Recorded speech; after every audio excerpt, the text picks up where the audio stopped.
Alright, so this is going to be a little video about just talking kind of relaxed about the potential of Cosmic Reach, the game, and where it's going, and kind of the evolution that I've seen over the past week and a half. So if you're interested in that, then keep listening. In the background, I'm going to be playing my single player world, so this is going to be uploaded to that playlist, my pre-alpha world, and I'll go over this all during the next episode of the pre-alpha world. I'll go over all the changes, but I'm not going to do that right now.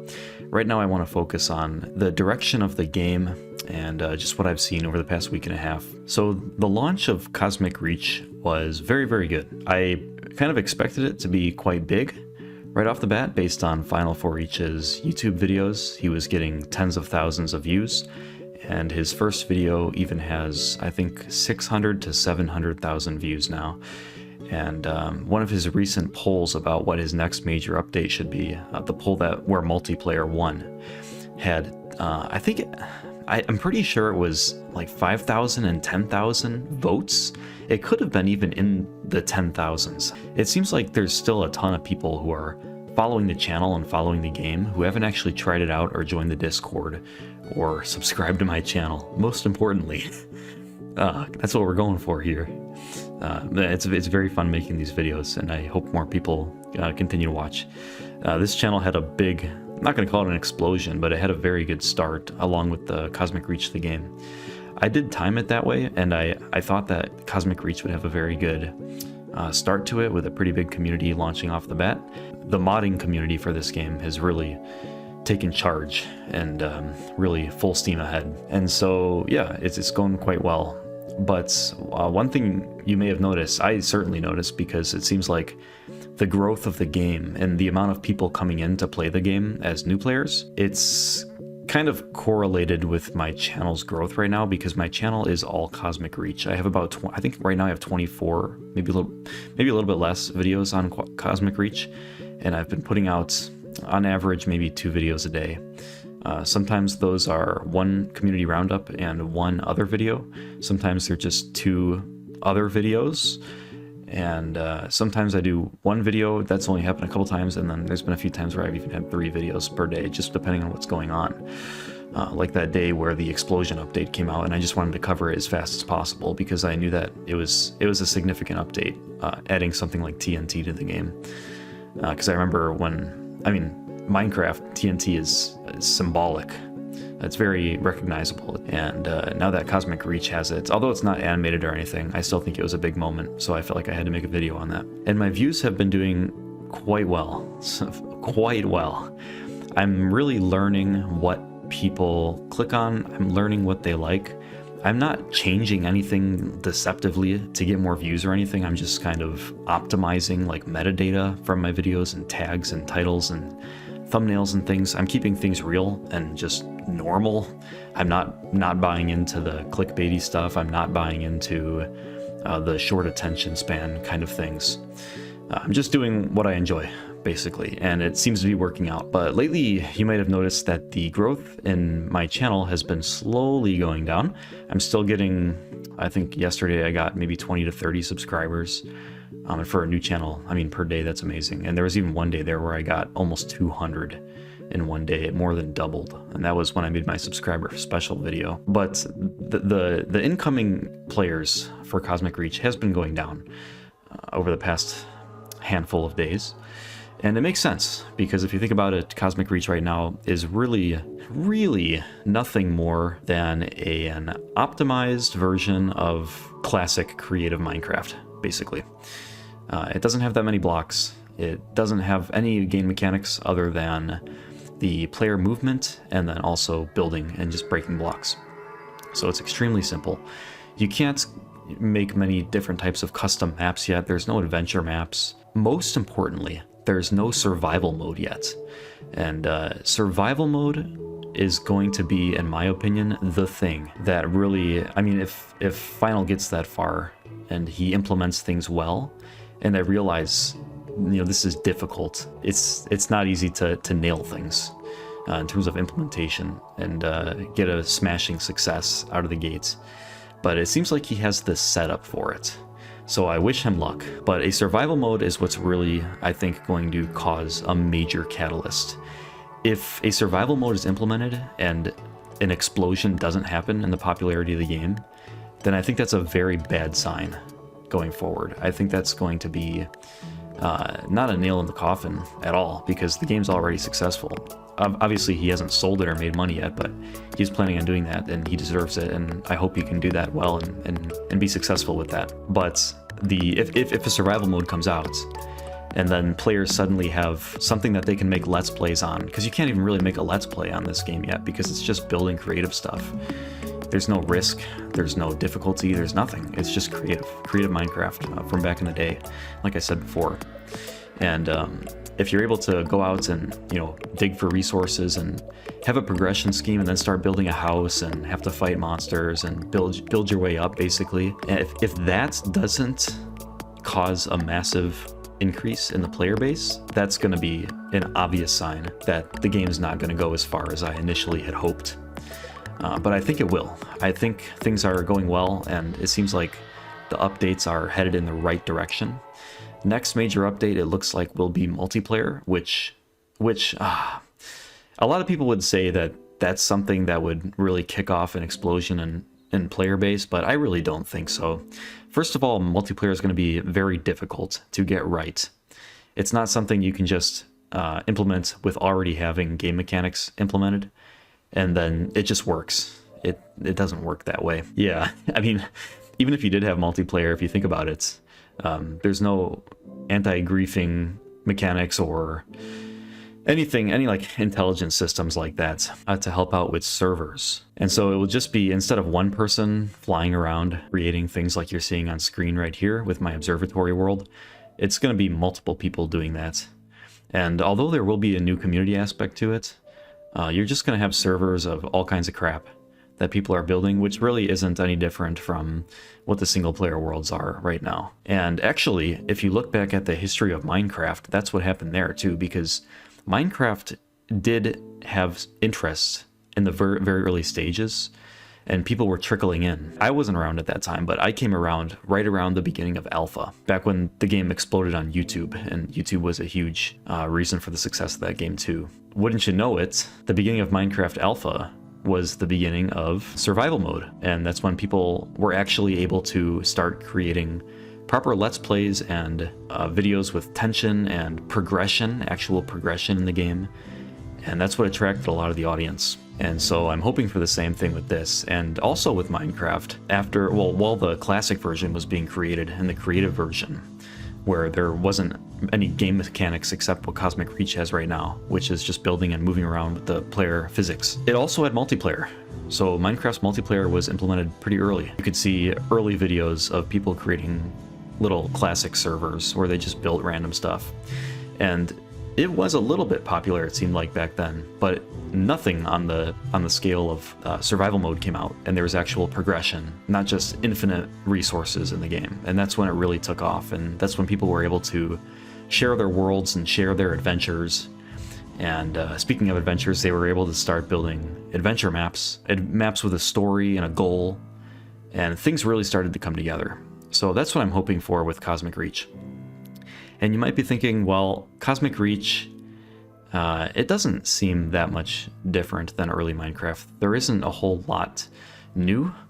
So what makes you think that the history will just repeat itself, and that Cosmic Reach will also blow up? Because Minecraft really was a right place, right time kind of thing, and there was hardly anything before it that did what it did, where it just lets you take hold of the leash, basically. The reins. I'm trying to think of the saying, and I can't think of it. But yeah, so Minecraft was one of the first, if not the first, for its genre. It didn't spawn the voxel genre. It did popularize it, and some people do consider Minecraft to be the first voxel game, because it's the first one that really popularized just a cube world that you could build anything. I did rewatch Final's Remaking Minecraft devlog series, and I didn't catch before what his plans were for the story. And it does seem like he has a pretty clear idea, kind of the mechanics of the game, and it seems like he's going for something concrete, where you have these different planets. You're searching for a better planet, I guess, and something that you can inhabit, and old civilizations died off and that kind of thing. I didn't watch all those videos at first, so I did miss a few things. And so there is a concrete story, and I mean, Minecraft didn't have a story, so this will be something new to throw into the formula. And I think it's a good change. It's good to have something, some lore. And Cosmic Reach really is going for something different in terms of tone and atmosphere. I think he's trying to lean more towards what old Minecraft used to have, so that feeling of mystery and wonder and just kind of being alone and that kind of nostalgic feeling. And you can see that also with a lot of the fan music that's coming out, emulates that feeling. He's going for a lot more futuristic things and more technology in the game and more automation. And this is another reason why I have a lot of faith in the game, is because of that. I think a lot of people really like that stuff nowadays.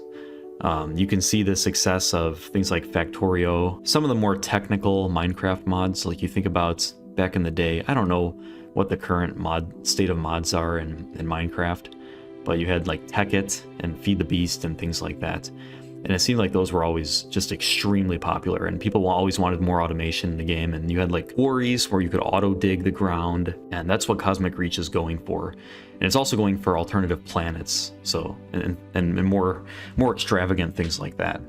So I really think that there's a lot of potential there. And then speaking of mods, Cosmic Reach is being built from the ground up with mods in mind. So Cosmic Reach already allows you to make data mods and make your own blocks in the game, just editing JSON files. And it's very, very simple to do. And I hope he continues developing in that direction, where pretty much almost everything is moddable, because this is one of the most accessible, easiest to mod games that I've ever seen. I know that a game like Terraria is also, there's like the T mod loader, and people have good things to say about that. But I honestly haven't played Terraria much or messed with mods in it. But this one, anybody can mod. It's just looking at a JSON file, which is very simple to read. It's just human readable text. There's a little bit of syntax you can learn, but I mean, that would only take like an hour if you're completely new to it, and you can understand what's going on. And if he's able to continue going in that direction, that's going to be great. Being able to allow people to create whatever they want in the game. And then in terms of servers, when you join a server, that server could automatically send the client that's connecting the different data mod files, the different JSON files. And then whenever you join a server, whatever data mods they have installed, it'll automatically be installed on the client's machine, so that it doesn't really matter what mods different servers have installed. You'll always have access to them because they'll just automatically download and install, because they're just JSON files that need to be sent over the network. Just one time, really, and then you'll always have them on your machine. So just this ease of modding, I think, is a huge deal, and I haven't seen it in many other games. It's already showing results because the modding community is blowing up, and it's the biggest part of this game so far. And right off the bat, they just started running, and they've developed some very interesting things. They still got a long way to go, but it's coming along very quickly. One of these recent updates, you had block events, which was just interactions with blocks, like right-clicking on a block.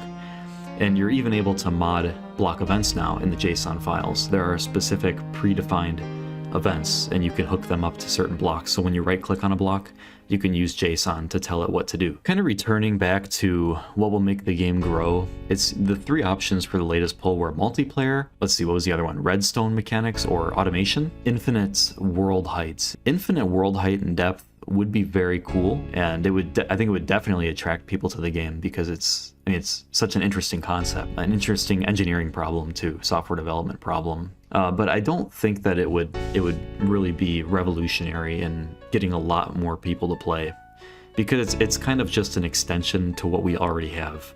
Because how many people right now playing the game are trying to build structures that are larger than 256 blocks, or whatever the limit is right now? I would say pretty much none. We're still in the early phases of building anything, really. There hasn't been that much built in the game in terms of, just creative builds. And so while that would be a very cool feature, I think it's good that he's not going for it right now, or at least I don't think he is.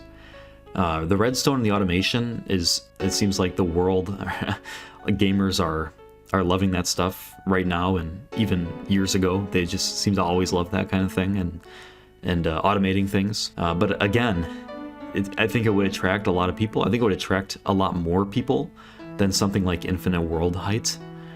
But it wouldn't be a huge boom. It wouldn't be a huge catalyst because there are other games that have this kind of automation stuff. And currently in Minecraft, you have all these automation mods that you can load up. And then you also have all the other features that Minecraft has built up over the years. So why not just play that if you're going to implement that? So I don't think that's going to be a major boon for the game. The answer for popularity, if you're going for popularity and player base, is definitely survival. It just adds so many possibilities. It adds so many different modes of custom maps you could do. It adds a reason to play with friends. It adds progression to the game. It adds difficulty. It adds a reason to come home from school or work and play the game, as in like not just to satisfy some creative urge. Like you want to go home and build a pixel art statue of Luigi, that's fine. You're only going to get so many players doing something like that with how primitive it is. And to actually feel like you have an investment in the game with survival mode and with monsters, and just think about all the possibilities you could do with different creatures that appear on the moon, and then maybe you have Mars, so you have Mars monsters, and then you have to collect resources to build rocket ships to go to different planets and things like that. There's just so many possibilities with the survival mode after multiplayer. Because once you get multiplayer implemented, you have access to the game's infrastructure that you need to implement things like entities and other player positions that you can update on a server so that multiple people can actually keep track of each other's game states. And at that point, it kind of lends itself to a survival mode and some kind of progression into the game. That's my hope going forward, and it seems like the audience for the game will start to maybe not flatline. I think it'll keep trickling in. I think my channel will reflect that, the growth of my channel. And when I like to look at the growth of the game, sometimes I'll look at, for example, the Discord server member count, which is just over 1,000 right now. I think it's probably like 1,200 right now. But also my subscriber count, because my YouTube channel currently was born from this game. The acceleration of it seems to go pretty strongly with the players that are joining the game. And I will start to make videos on other games as well and just do other things. And I'm actually planning on starting a new game project by myself here soon, so I'll probably do a devlog series on that. I've been having a super strong itch to get back into game development recently. I just have to be very careful because I'm getting older, and I often think of this to where in the past I would, you create so many prototypes and you kind of just do things for fun for years and years, and it's the novelty of starting a new project that's so fun. And then once you start getting into it, you realize how much more you have to go, and progress seems slower, and then you just kind of want to quit because it doesn't feel worth it. Technical difficulties increase. I mean, I've been doing game development since I was 11 when I started with ROM hacking old Pokemon games, and then at 16, that's when I really got into programming and computer science, and learned C++ and started doing engine development, and then did all my schooling stuff. And I don't put a lot of stock into my school. Most of what I know comes from personal projects that I've built myself. And then in May of 2020, I really started hammering down like building open source libraries and my own personal engines, and I shipped a game to Steam, and the next game I want to make, I really want it to be multiplayer. I want to get into that stuff, and I've been researching a ton lately. Did a bunch of examples with computer networking and multiplayer game mechanics and handling latency and doing client-side prediction and server-client architecture and all that stuff. And I really, really would like to make a multiplayer game and create a devlog on it and kind of record my thoughts going through it, and perhaps use an engine. If I did use an engine, it would be default game engine, because that's what I'm used to using. Or I'll just stick with building my own engine and using C99 likely and OpenGL, so I can have control of things from the balls basically and build up from there. I think it's just fun to do it, as long as you have confidence that you can build a game and you're not just stuck in developing an engine forever over and over again. It's fine to use something like just C and OpenGL. You just have to have the background knowledge to be able to have confidence that you can actually get to the game, because a lot of people will start building a game like that and they'll work on the engine and it'll just keep going and going with engine development, and so much learning with engine development. So if you've never done it before, it probably won't work out, and you might want to stick to a game engine if all you want to do is ship a game. But in my case, I do have the engine development background and I have the game development, like the game shipping background. So I think I'm up for the task now. But anyway, that's just a tangent for my channel.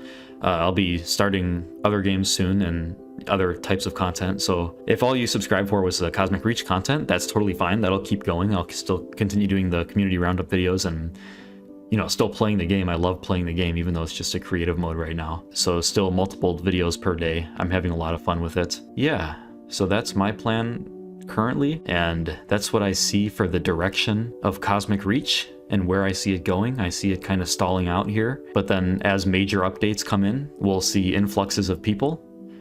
And once more people start talking about it and playing it on YouTube, and once they're given a reason to do that with something like a survival mode, I think the game has a very high chance of success. It's beneficial not only to the game, but also to me and being able to make YouTube videos like I've wanted to do for a very long time. And I used to do in the past, but I've never done for pure gaming videos. But now it seems like I finally have that opportunity. And I'd say that the percent chance of this game becoming significantly popular, and everyone kind of knows the name Cosmic Reach, and it's on Steam, and it's got, you know, millions of downloads. I think with how the game's development is going currently and how the community's going, back then I would say the percent was over 50. The very floor, I would have given it a 50% chance. So flip a coin, heads or tails. If it's heads, then the game explodes. So that's a very, very good chance.